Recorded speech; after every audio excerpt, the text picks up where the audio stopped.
Okay, all that is happening on top of the things we talked about now in the last 20 minutes. Glenn Greenwald has published a new piece working with NBC News, interestingly, discovering that there is this. Remember when Richard Nixon? Many of you are not old enough to remember, but you've in all probability read about it or heard about it. When Richard Nixon had he had the plumbers, he had his dirty tricks department. Don Segretti and these guys, Chuck Colson and company. These dirty tricks guys. What they did basically was they put phony stories out about people. They trashed people's reputation. They got the IRS to investigate people. They tried to blackmail people like Martin Luther King. J. Edgar Hoover was apparently involved in that. He had audio of King apparently having an affair and was trying to blackmail him with it. King wouldn't have nothing to do with it. Said, go ahead, I don't care, make my day.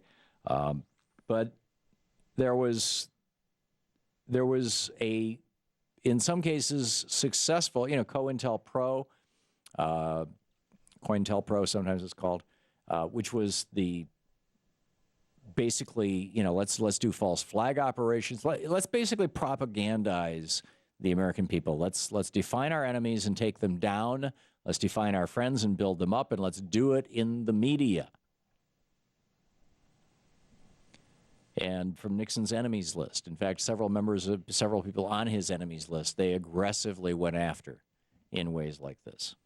All of this stuff back in the early 70s provoked Senator Frank Church in 1975 to convene an investigative committee, or provoked the Senate to authorize Senator Church to convene an investigative committee, which met in 1975 and 1976, to look into these abuses by the Nixon administration and make some very, very specific recommendations. And, basically enough is enough, right? And in fact, there's just this great quote from Senator Church and his committee about what they were discovering. He went on MSNBC's Meet the Press in August of 75. And he said, and I quote, "In the need to develop a capacity to know what potential enemies are doing, the United States government has perfected a technological capability that enables us to monitor the messages that go through the air. Now, that is necessary and important to the United States as we look abroad at enemies or potential enemies, but we must know at the same time that capability at any time could be turned around on the American people, and no American would have any privacy left, such as the capability to monitor everything, telephone conversations, telegrams. It doesn't matter. There would be no place to hide." And then Frank Church went on to say to the American people, "I don't want to see this country ever go across that bridge.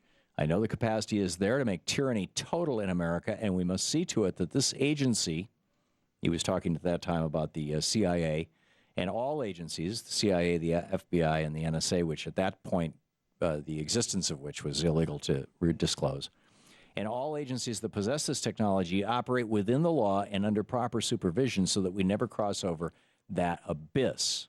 That is the abyss from which there is no return. End of quote. Well, what has been released by Glenn Greenwald is that GCHQ, which is the British equivalent of the National Security Agency, the NSA, has a dirty tricks group. It's called the Joint Threat Research Intelligence Group. And according to Greenwald, and I quote, "Among the core self-identified purposes of JTRIG are two tactics. One, to inject all sorts of false material onto the internet in order to destroy the reputation of its targets, and two, to use social sciences and other techniques to manipulate online discourse and activism to generate outcomes it considers desirable." And then he talks about some of the tactics that this group boasts about in these secret documents that Ed Snowden released. They include, quoting from J.T. Riggs' stuff, false flag operations. This is where they post material to the internet and attribute it to somebody else. Fake victim blog posts, pretending to be a victim whose reputation they wanted, a victim of the individual. Oh, so-and-so, he's been stalking me or whatever. And posting negative information on various forums.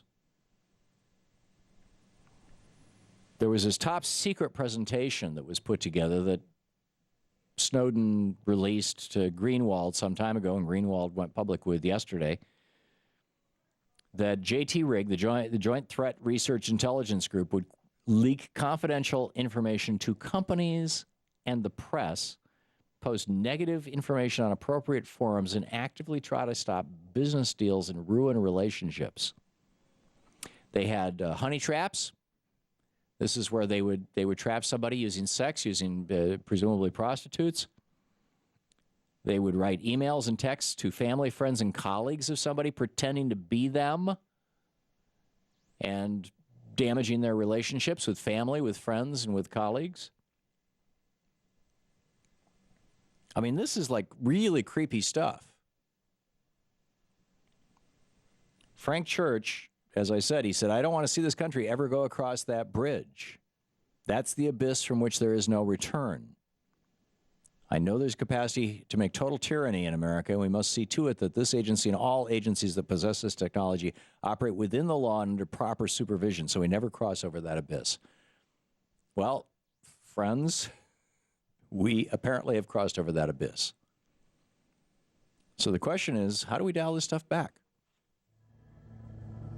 Nobody is seriously talking in our government about dialing this stuff back. Outside of maybe Rand Paul, and his conversations are not really serious. They're posturing for his, run for president in 2016. Barack Obama, as Senator Obama, was condemning this kind of stuff when he was running for president, but now as president is saying it appears cool. What do we do about it? You're listening to the Thom Hartmann Program. Call 866-987-THOM. I think the first and most important thing we need to do is have a new church commission, a new church committee. The Senate needs to appoint a committee to investigate this stuff and put somebody like Pat Leahy in charge of it.